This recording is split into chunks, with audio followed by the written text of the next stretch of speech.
Good morning. How are you all today? Welcome to Integrative Preparedness. I'm Steve Smith. Grab yourself a cup of whatever you drink and let's sit down and talk about crazy people.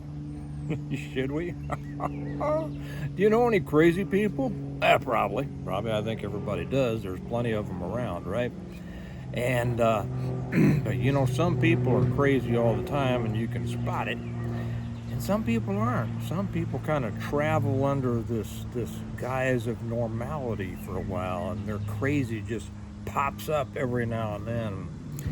And so that's what I want to talk about. When I title this, I think I'm gonna title it "When People Show They're Crazy," but I'm gonna put like "their," meaning THEIR / and then THEY apostrophe RE, right? And those of you who have gone past fourth grade know the difference between those two. And the latter one is when people show they are crazy, and then the first one, the THEIR, they're crazy, meaning that if somebody's got some crazy in them, that's they're crazy when they show that. When they show they're crazy.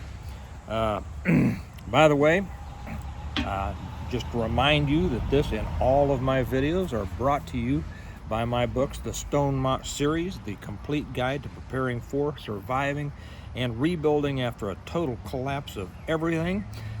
People have told me, many people, hundreds of people told me it's the best post-apocalyptic series they have ever read. I thank them for that. It's a series of 7 novels in which I pack so many preparedness and survival lessons you wouldn't believe. The novels are The Reversion, The Revival, The Renewal, An Appeal to Heaven, The Blessings of Freedom, Hostages to Fortune, and On Wings Like Eagles.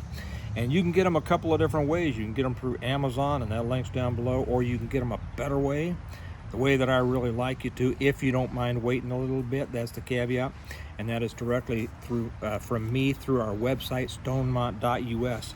That link is down below.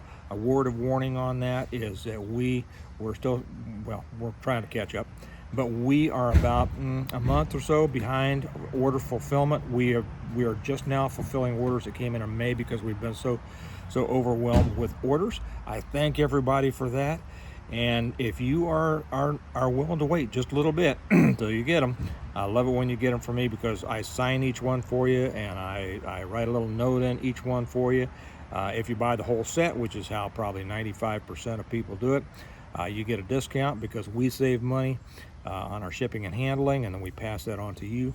And I throw in for free, from me to you, the Stonemont notebook, in which you can write all your wonderful thoughts and the lessons that you learn from the books and your shopping list and whatever you want. Okay? So there you have it. Get them, because if you haven't read them and you're really interested in preparedness, I would suggest this be the next thing you do is read these, because I put stuff in here that that you probably never thought of. Let me just put it that way. I've had so many people tell me that. And so again, Amazon or stonemont.us. Love it when you get it from me, because I like being able to write your name to John, to Mary Lou, to whatever, as long as you're willing to wait just a little bit. Okay. So crazy. I write now. People are people are one of the greatest things in the world, right? And they're also one of the worst. It just kind of depends, sometimes it depends on who you cross trails with, and other times it depends on like what mood a person's in when you cross trails with them, right? Good folks, you folks aren't like that. You are even keeled. You are solid. You are stable.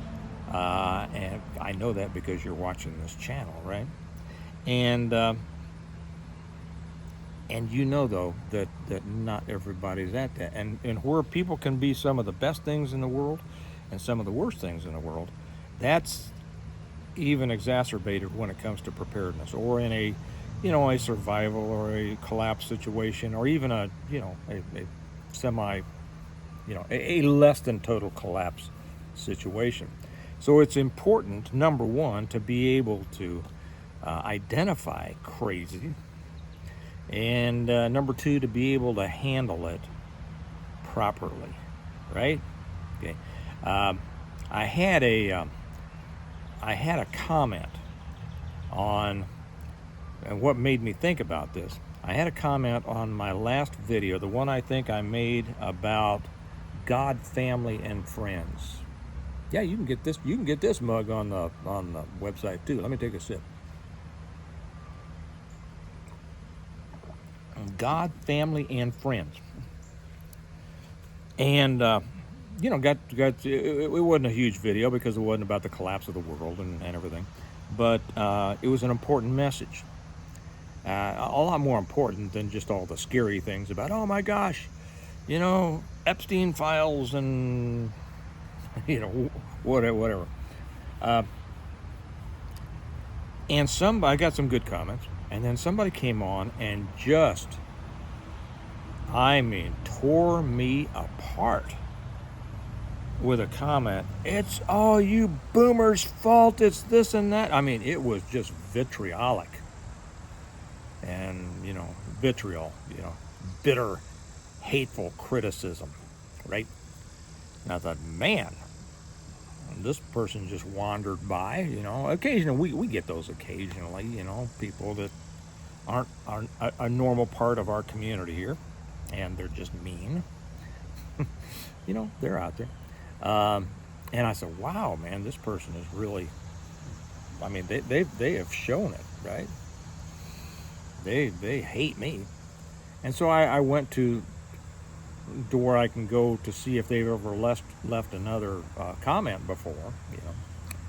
And darn if I didn't find that they had left a number of very nice, very agreeable comments, very positive comments. And some people will say, well, maybe they got hacked, or maybe this, or maybe. No, because I'm smart enough to know. I kind of compared the sentence structure. I have training in that sentence structure. It was from the same person, and I thought, wow. So what I do in those cases, I deleted the comment and I banned the person. Now, why? Why did I ban the person? Because I'll have people say, well, Steve, you shouldn't ban the person. Maybe they were just. No, here's the thing, and I write about it a number of times in my books.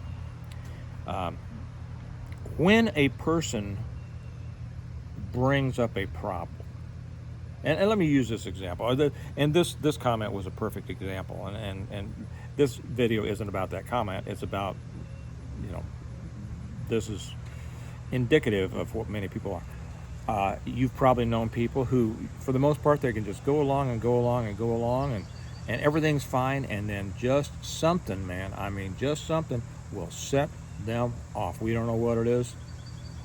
Did the devil make them do it? But they will just, I mean, you can see it come over them, right? Meanness or evil or just hard to get along with or argumentative or whatever. And you ask yourself, where in the hell did that come from?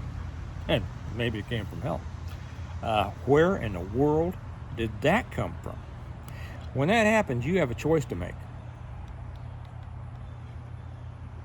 And that choice, and it's an important one when it comes to a preparedness, you know, a group or after a collapse, you have a choice to make, and that is whether to let it slide, which means you're putting up with it, what means you are accepting, you know, and some people say, well, you can tell them that that's not acceptable.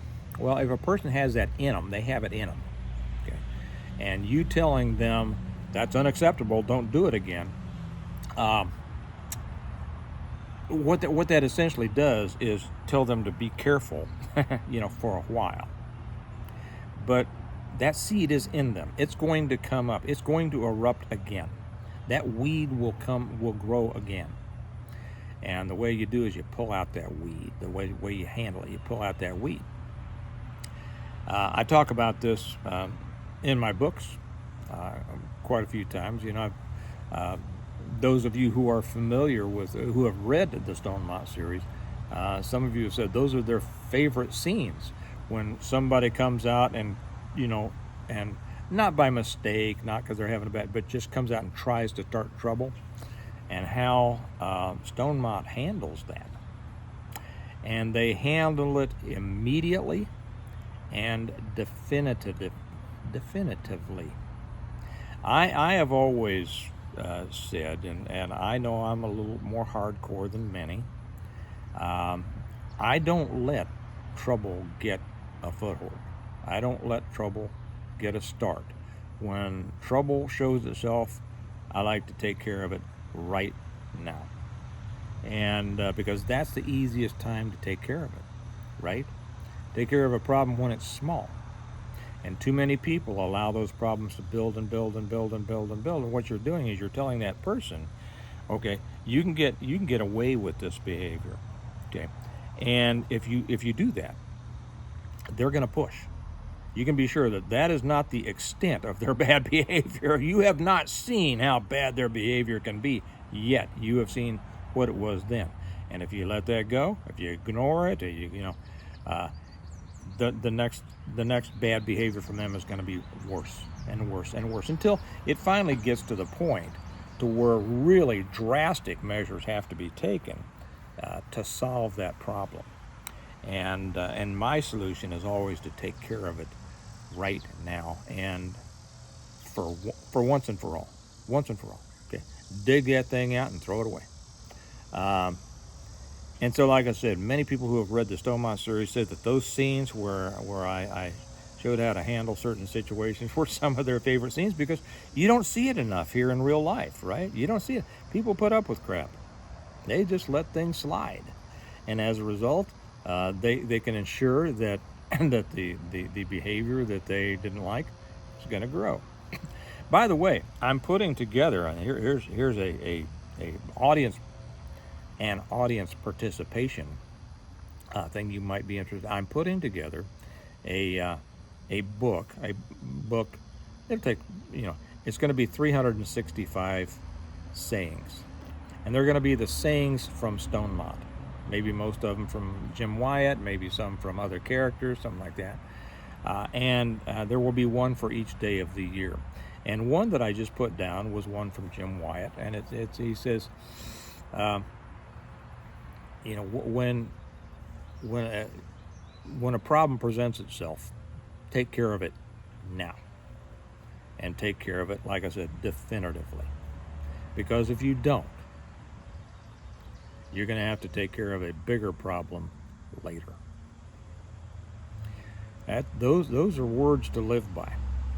The problem will not go away unless you make it go away. Now that can be challenging if it's among acquaintances or friends or family. Okay, not that challenging if it's against acquaintances. Hey, they're just acquaintances. They're not a central part of your life. You don't have to deal with them anymore, right? Friends, a little bit different, a lot different, really, because they're more of a part of the fabric of your life, and you have to deal with it. Now, on that, and friends and family, I'll put in the same. Now here I'll say that it just kind of depends. If a friend or a family member does something, and you respect them enough to consider them a friend, or just they're just a family member, a normal person will recognize their own bad behavior, right? And they will be sorry and ashamed and perhaps repentant, and they will be their own correction system.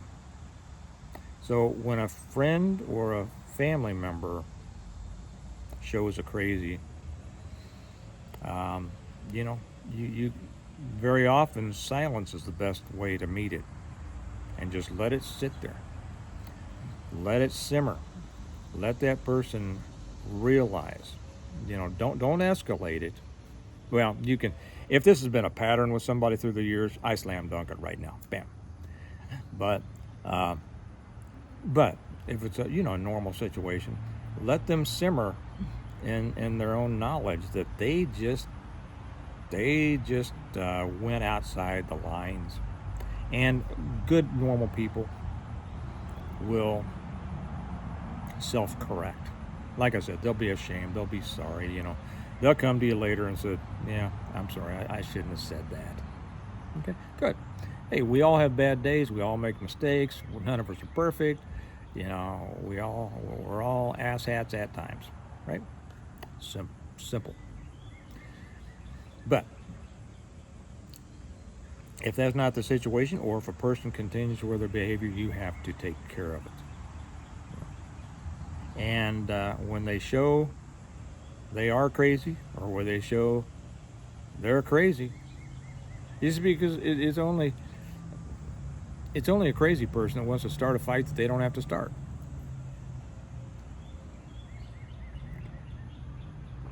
Only an idiot starts a fight they don't have to. And you don't want that person in your life. You don't want that person in your group. And, you know, if it happens during life now, you know, it's not life-threatening necessarily. Can be. Look at all the domestic violence in the world. But for the most part, it's not. You know, it's just unpleasant. But in a collapse situation, if you don't take care of it, it can become a life-threatening situation. And people aren't used to thinking that. You know, people are used to this, oh, sticks and stones may break my bones, but words will never hurt me. Oh yeah, it can. Words can destroy a group. That's right, it can. And you have to recognize that. Most people won't. Most people just, you know, go along to get along. Don't want to start any trouble. A person starts trouble, and the other nice people say, well, I didn't say anything because I don't want to start trouble. Well, the other person already started trouble. You didn't start trouble, and you didn't stop trouble. And you have to decide whether that's, you know, and in your world, it's your job to do. Especially when the whole thing comes tumbling down, like in my books. So think about that one more time. Remember, if you want to order my books, the Stonemont series, if you want them fast, get them through Amazon. If you don't mind waiting a bit, I love it when you get them from me personally, because like I say, I write a note in there to you. I sign them. We put in I'm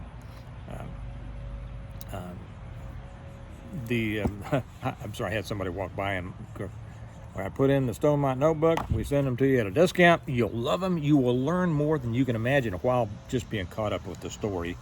There's love stories in here. There's horrible things like slavery and cannibalism.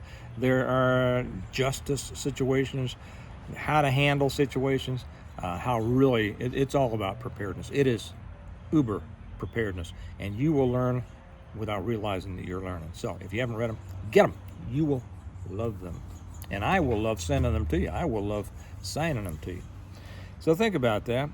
And also remember, if you have a favorite quote, I don't know that I finished this thought earlier.